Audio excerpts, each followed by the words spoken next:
Srisailam tiger project field director Vijay Kumar బదిలీ వ్యవహారం ఇప్పుడు పెనుదుమారం రేపుతోంది. దేవస్థానం అధికారుల తప్పిదాలకు నిజాయితీ గల అటవీ శాఖ అధికారిని బలిపశువును చేశారని ప్రజా సంఘాలు మండిపడుతున్నాయి.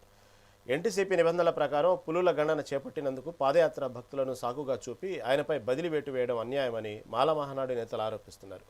రాజకీయ ఒత్తిళ్లతో దళిత అధికారిని వేధించడం సరికాదని, వెంటనే ఆయన బదిలీని రద్దు చేయాలని డిమాండ్ చేస్తూ సీఎం, డిప్యూటీ సీఎం విజ్ఞప్తి చేశారు.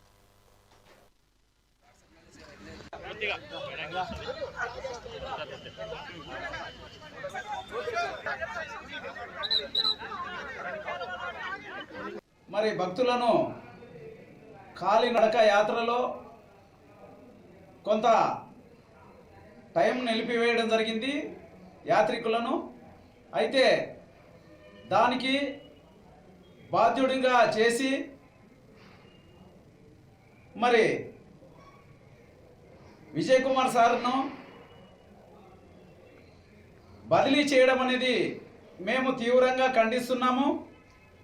నిజంగా జరిగినటువంటి ఆ సంఘటన ఎలాంటి విచారణ చేయకుండా మరి ఆయన జాతీయ పులుల లెక్కింపు కార్యక్రమంలో పై అధికారుల ఆదేశాను ప్రకారం నడిచినటువంటి ఆయన పైన చర్యలు తీసుకోవడం ఇది చాలా బాధాకరమైన విషయం.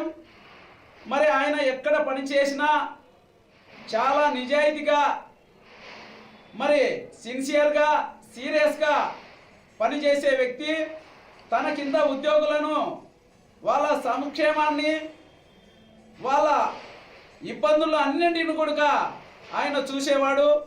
ఆయన పనిచేసిన కాలంలో దాదాపు వందలాది మందిని ప్రొడక్షన్ వాచర్లుగా తీసుకొని యువతకు ఉద్యోగాలు ఇప్పించే విధంగా చేసినాడు.